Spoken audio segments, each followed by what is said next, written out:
All right, what is going on, everybody? Welcome back to another video. We have the NBA Finals set for the 2024-2025 season. It's going to be Indiana Pacers versus Oklahoma City Thunder. The Pacers defeated the Knicks in their latest game in 6 games. The series win 4-2, and the final game, the Pacers had 125 points to the New York Knicks 108. We're going to talk about why the Knicks lost, why the Pacers won. We're going to talk about what's next for the Knicks. We're going to preview the finals a little bit for both sides, Oklahoma and Indiana. If you like what I have to say, like the video. If you have your own opinions, comment it down below. And if you just like the vibes, consider subscribing. We have a fair bit to get through today. I have a lot of thoughts. There's some things that came out after this Pacers Knicks game that's interesting. A little bit of drama as always. And yeah, I want to start off by congratulating the Indiana Pacers. They're going back to the finals for the first time in my lifetime in 25 years or so. The last time they made it was 1999 2000 season, so a fair bit ago. Was a quarter of a century. It was a long time ago, far before I started watching basketball. But such an amazing time for Pacers fans and to be a Pacer. Um, your Finals MVP. We'll talk about that in a little bit, but it was Pascal Siakam. People thought it was going to be the All-Star point guard, Tyrese Halliburton for the Pacers, but the voters thought differently. We'll talk about that. But now that we've congratulated the Pacers, we do have to talk about the Knicks and why they lost and what's next. Because I think it's always interesting, especially right after a series loss, to talk about um, what's next for a team that got this far. Because this was a great accomplishment for the Knicks, and I'm sure this is not how they wanted the season to end, but where they ended it surprised a lot of people. I think to be in the Eastern Conference Finals for the first time in 25 years is incredible. If we go look at last 2 games here, because I did not talk about Game 5 because that was on Friday, I believe. Oh no, that was on Thursday. If I go look it up real quick, I believe that was on Thursday, and I was only going to talk about it if the Pacers won. Yeah, that was on Thursday. So didn't talk about that game. Took a little bit of a break. Wanted to talk about the series once it had ended. Or was close to being ended. If it was a game 7, it would have been, um, I believe, when was game? It would have been today. It would have been Monday, I believe. So we would have had something else to talk about, a do or die game 7. But the Pacers got it done. And in these last 2 games, it was a tale of two teams. Um, in game was this game 5, the Knicks tried their butt off. They really put the pedal to the metal.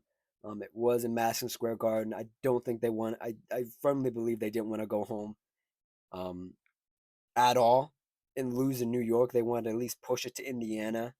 And the Pacers really were just sloppy with the ball in game 5 on Thursday.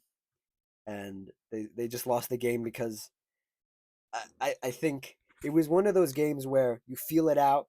If you feel like you can really win the game, you really play everybody hard. And if you don't, you say, hey, we're fine with losing this game. We're going to go back home and we're going to win it. That's exactly what they did. And yeah, let's actually talk about the Knicks because I rambled a little bit there. Let's talk about the Knicks. What a season for the Knicks. Again, first time in 25 years making it to the conference finals. What did they need? What do they need, or I should say, what what what do they need, and what didn't they have enough of? I don't think they had enough bench help. And what I mean by this is, I think Tom Thibodeau, the Knicks coach, made some good strides. He really doesn't historically, as a coach, he doesn't trust his bench. But in this series, he sort of had to trust his bench, and the bench they did a serviceable job. When you have to roll out Landry Shamet, when you have to roll out DeLon Wright, when you have to roll out some of these guys you aren't completely comfortable with, you sort of stepping on needles as a coach. But they did what they had to do. The role players, I mean. And I'm not saying if they got more burn in the regular season, it would have been a different series. But I think if there was a bit more leeway with letting them in the game and having them have play a bigger role, it would have been substantially less miles on players like Jalen Brunson, like Karl Anthony Towns, who I don't want to say looked gassed, but like they were going to moves and things they knew, and they weren't really branching out or trying to do anything. They were just trying to get points on the board, and for Karl, it was a revelation because for Karl Anthony Towns, this whole series against the Pacers, um, he didn't shoot well. He didn't post up a lot. He was just getting to the basket, and he was on a bad knee too. He was just getting to the basket, driving to the basket, something you very rarely saw him do in a Timberwolves jersey last year, and now in a Knicks jersey. He sort of realized. I don't know if somebody got in his ear and told him, but he said, "Just get to the basket." Miles Turner, the Pacers center, can't guard you, and he just started going at him. And he would go on these runs where he would have these crazy dunks or crazy layups, just back to back to back to back. And sometimes he'd fall, and sometimes he'd grab the same knee, and they'd be like, "Oh, it doesn't look right. It looks. I don't know." But he kept fighting through it, and you have to give him credit there. But this Knicks team, it needs more consistent bench depth, and that bench depth needs to get playing time. And I'm not going to say Tom Thibodeau did the wrong thing in not playing the bench, because the bench overall is shaky. I said this from the get go in the start of the playoffs. I did not trust Mitchell Robinson. If you're trusting Mitchell Robinson, the Knicks backup center, sometimes starting center, to win you to help you win games, to really push you over the top, I don't like that team. Mitchell Robinson is he's such a hack. He's such a one trick pony, right? And then when he isn't doing the one trick, he looks bad, and then you got to take him out of the game, And he plays good for about 25 minutes, and then the last 28 or 25 minutes, whatever it is, he looks terrible. He looks tired. He looks gassed. The same intensity's in there. He had some good moments. He made some free throws, which is he is a historically bad free throw shooter, but I just didn't I didn't like I don't like any team who have to be like, oh, I have to trust Mitchell Robinson to really give me something. No, I don't like that. That being said, I think this team, there's gonna be a lot of I think in this video, by the way, because this is off the top of my head. It You need a real center to complement Karl Anthony Towns, because Karl Anthony Towns as a full time five is serviceable. I think the experiment with Karl Anthony Towns and Rudy Gobert in Minnesota last year worked out very well. And I think Karl, in those situations where you can run him at the four and run him at the five sometimes, the power forward or small forward, or power forward or center, pardon me, for Karl, is where his how do you say, his you get the most out of him. You get the most bang for your buck out of him. And I don't know who that center is to really help Karl alleviate some of that pressure of him playing the five all the time. It's not Mitchell Robinson. Mitchell Robinson is also I believe he's a restricted free agent or free agent this year, so the Knicks might have to lose him because they are paying a lot of guys a lot of money. I don't know who it could be. Just need some. It doesn't even have to be somebody crazy. It could be like, oh man, no names are popping into my head, but you need somebody. You need somebody really really serviceable. Um, my other thought about this team is that, and I think the consensus is that from sensible Knicks fans and sensible fans as a whole, I'm not sensible sometimes. That Tom Thibodeau is the coach for this New York Knicks team. He's the coach. He did a good enough job. He did an okay job. Um,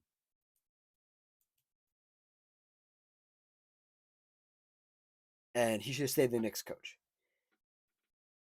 I agree with that to an extent. He's been the head coach since 2020, 2021, right? And they've only missed the playoffs once. Before that, they had David Fizdale, Jeff Hornacek, Derek Fisher, Mike Woodson, um, and they missed the playoffs. What is this for? 1, 2, 3, four, 5, 6, 7, 7 years. They missed the playoffs for 7 years before they made it back. He's probably the best coach they've had in a while. I don't think Tom Thibodeau is a championship level coach. I think he's a good enough coach to get you to this point right here, Eastern Conference Finals. Could he step it up a level in the NBA Finals? Perhaps. I think the concerning factor about Tibbs is that if you look at his track record, every stop he's had with the Bulls, um, with the Timberwolves, every stop he's had as a head coach, he's been a coach, an assistant coach, and head coach since um, 1989. So he's been doing this a long time. He is how old is he now? He's 67. Damn, I mean he does look 67. He has a career. What is this? A career 578 wins to 420 losses. Not a bad record. Um, but my point being, I didn't even get to my point was, um, he he has a tendency for his voice to just not carry over for years and years and years and years. It usually gets drowned out. The players stop listening to him. This has happened in Chicago. This has happened in Minnesota. Tibbs has his guys, and when you're a Thibodeau guy, you have a job for life essentially. Um, let's see, Joakim Noah. Going, I'm just listing guys even from back in the day with the Bulls in the 2010s. Joakim Noah, Taj Gibson, Derrick Rose, um, Jimmy Butler. Um, did I say Taj Gibson? Taj Gibson. Um, guys who are those are Tibbs guys. They understand the way he likes to coach. They understand how he likes to run his offense and defense because he's a defensive minded coach first. And I think a lot of these Knicks players understand how Tibbs likes to run his ship. But I think from seeing the forest from the trees, or however the saying goes, players are obviously going to like him because Tibbs lets them do whatever, not whatever they want, but they understand it. They understand it to such an extent, which is good. But I don't believe Tibbs is a championship level coach because he's going to get drowned out eventually. And you could say, well, you look at this Knicks team, right? This year. This is a win now team. This was a great year for them. I don't want that to be understated by anything I'm going to say here. This is a win now team. So Tibbs doesn't have to worry about playing any young guys or whatever. All these guys have experience. Nobody on this team has less than that got playing time has less than 5 years of NBA experience. Everybody has 5+ years of NBA experience. Um, Miles McBride, Precious Achiuwa, they're on the cusp of being 5-year players. But everybody knows. Everybody's been in the NBA long enough to understand what Tibbs wants to do. And maybe that's a fault, right? This is the first year of this team constructed this way, by the way, for those who do not know. So this might seem a bit extreme for what I'm about to say, and this is a long, drawn-out way of me saying it, but I want to get through these points. I think, I think if they are to keep this team and keep Tibbs, it's fine, right? Because you look at your head guy. Um, Damn, it doesn't have the. Oh, no, it doesn't have the players' ages here. Damn. You look at these guys, right? Your main guy, your head guy, Jalen Brunson, right? Captain Clutch. He's not a young guy. He's not young. He's 28 from New Brunswick, New Jersey. um, he's 28 years old. He's gonna be 29 at the beginning of next season. His birthday's in August. He's gonna be 29 next season. You could realistically keep Tibbs and Jalen Brunson and the rest of the crew at some capacity together, right? And say, hey, this is the team. We're just gonna keep running it back, make some tweaks here and there. Bing bang boom, right? It'd be fine. I'm not mad at that. I would say I would be happier if they did get a new coach. Now, hear me out. Hear me out. I know that might be blasphemous. Hear me out. I think with the coaches that are out there, and there's a specific name, you can upgrade. because you say, "Oh well, we'll keep Tibbs, see how it goes." The coaching pool isn't always as how do you say? Isn't always as like green. Isn't always as like how do you say it? Isn't always as uh, bountiful. There's a great word, bountiful. Sometimes you fire a coach and there isn't anybody of equal talent to replace him. I think Michael Malone is a better coach than Tom Thibodeau. I think Michael Malone is a more cerebral coach than Tom Thibodeau. And I think Michael Malone would be really good as a Knicks coach because he won a championship with the Nuggets. The Nuggets sort of ran a different offense. Obviously, they have a center like Nikola Jokic, but the Knicks have a center like Karl Anthony Towns, and they have a hub of offense in Karl and Jalen Brunson. And Michael Malone had that with Nikola Jokic and Jamal Murray, and they can run similar things. And I think it's to me it's such a obvious move, but I get the hesitancy to move off Thibodeau in this manner so quickly. Again, this is the first time this team has been constructed this way. Carl, Jalen, OG, Hart, and Bridges all together, right? This is the first year. So give us some time. I understand that, right? It's understandable. But I think, again, I always say this in my videos, the NBA is about windows. You have such a unique window, especially next year with the Celtics being out, with some teams still trying to figure stuff out, with Giannis potentially, um, Giannis Antetokounmpo, Bucks forward, potentially on the move to the West. It might be wide open, and I'd take your chance. I would swing for the fences next year, um, and try to do something because this team is going to get very expensive very quickly. I don't have a year by year salary sheet up, but if I could go to next, can I go to next year? I can go to next year. Here we go. Okay, so next year, um,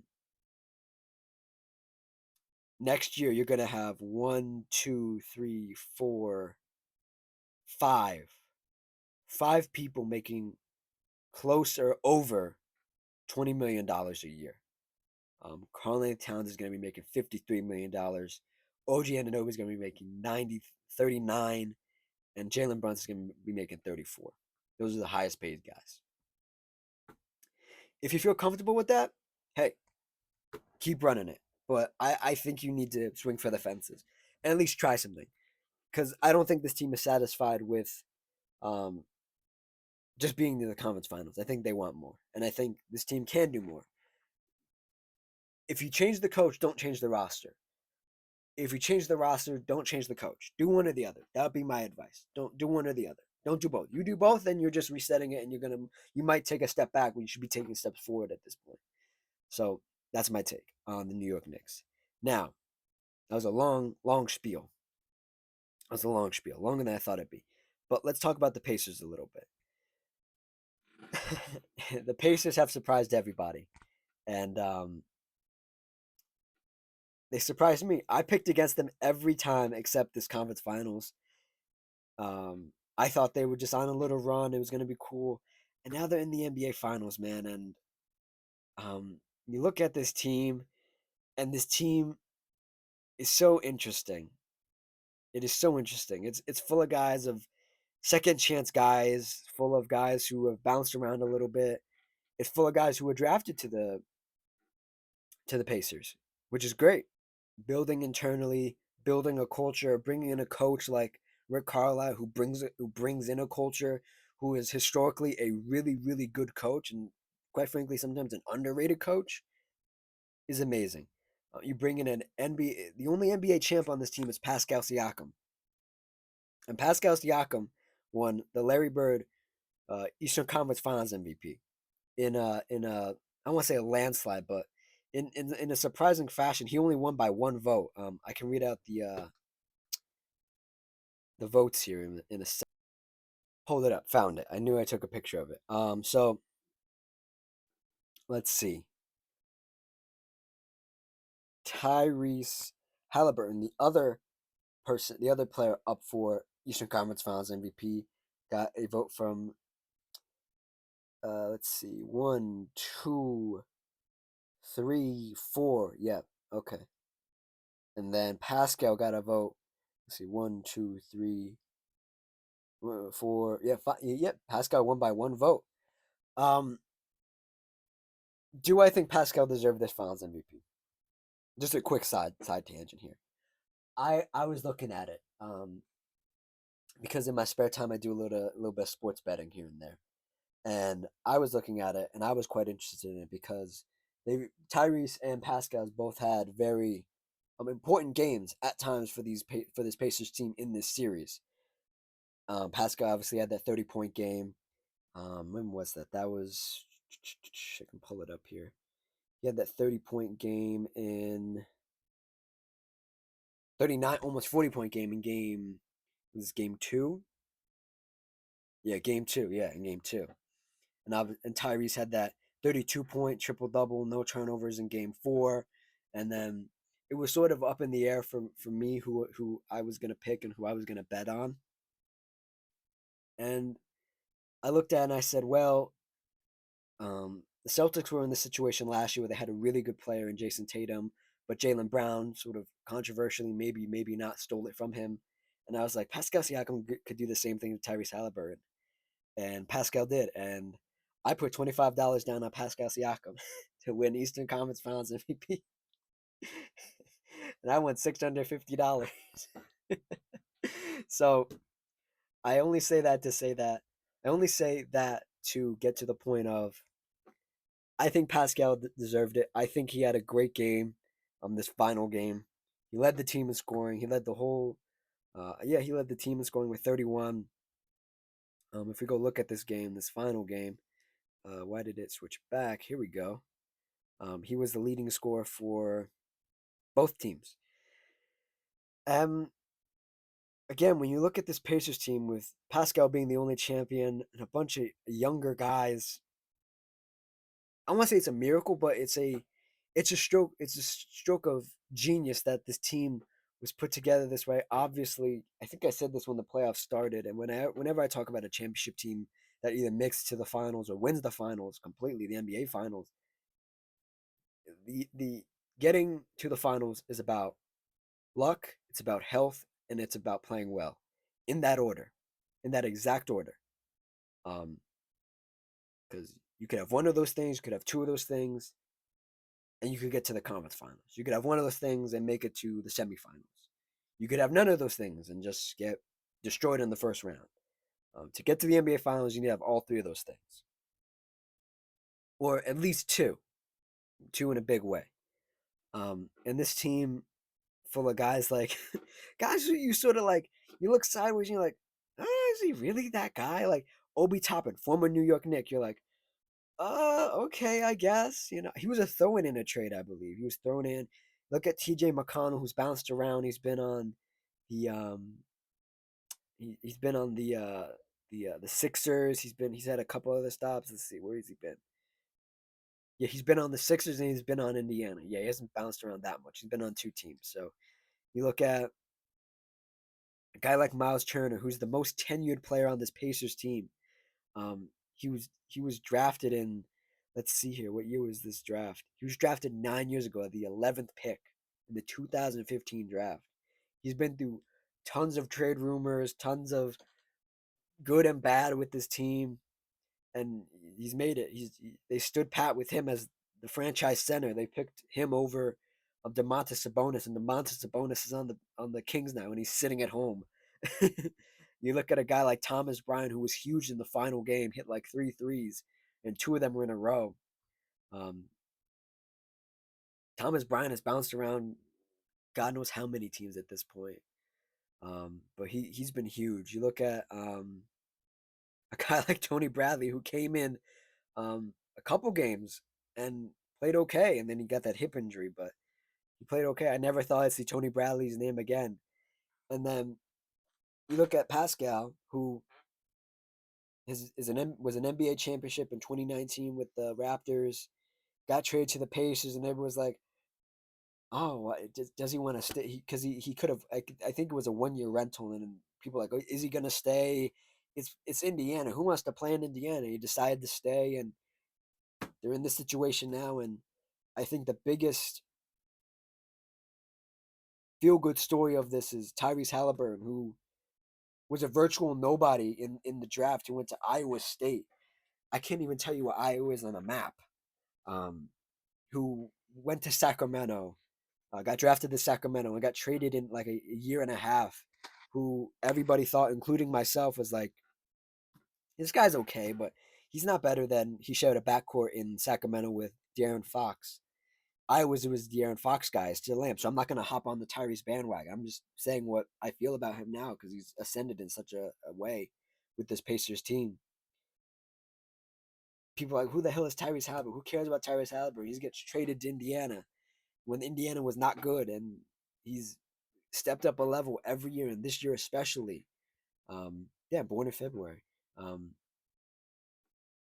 he stepped up in such a way every year, and now he's at this level where he still is a bit streaky. He still is a bit like hit or miss, but he's taken such a leap, and it's still crazy to watch. And people, he was voted as one of the most, he was the most overrated player voted by his contemporaries, other players in the NBA this year, and he's taken his team to the finals with the help of Pascal, with the help of Miles Turner, and it's just a feel good story for the Pacers and everybody on this Pacers team. And now we kind of have to talk about here at the end um, what Pacers um, this Pacers Oklahoma City series is going to look like. And I don't want to doubt the Pacers again, but I have to. I did again. I wanted them to win this Knicks series, and they showed me they could. But man, I'm gonna have to go against them in this series. To quickly run through how we got here. Um, Pacers from all the way from the first round till now. The Pacers beat the Bucks. The Pacers beat the Cavaliers, and the Pacers beat the Knicks. These were all 5 to 6 game series. On the Eastern Conference side of the bracket, on the Western Conference side, the Oklahoma City Thunder beat the Grizzlies, the Nuggets, the Timberwolves. Um, the Grizzlies series was a clean sweep 4-0 Thunder. Um, they beat the Nuggets in 7 games, very tough 7 games, and then finally they beat the Timberwolves in 5 games to get to this point. Just to run through all this, the Oklahoma City Thunder will have home court advantage in this playoff, in this finals. And I'm gonna come off right off the top and say I think the Oklahoma City Thunder are gonna win. Um, this is gonna be no matter what anybody says or tells you, this is gonna be an exciting series. It's 2 small market teams. Get over it, right? Who cares? It's gonna be a great series. In the sense of it might be a great series for 4 games or maybe 5 or 6. I don't think this goes 7. I think Oklahoma City Thunder wins. I think the Pacers and Tyrese Halliburton again are a little too inconsistent. They have these moments, and it happens so much later in the Knicks series, game like 5, 6, where there are moments where the ball is just slipping out of people's hands. It is bouncing the wrong way. It is doing this, is doing that. Tyrese is a little inconsistent. I think the Oklahoma City Thunder match up so much better against this Pacers team than any other team they've played thus far in the playoffs. Um, Tyrese Halliburton is going to get hounded by Lou Dort and Alex Caruso. Miles Turner, Pascal Siakam is going to have to go against Isaiah Hartenstein and Chet Holmgren. Chet Holmgren did not play in the regular season series, Pacers Oklahoma. I'm looking at it right now.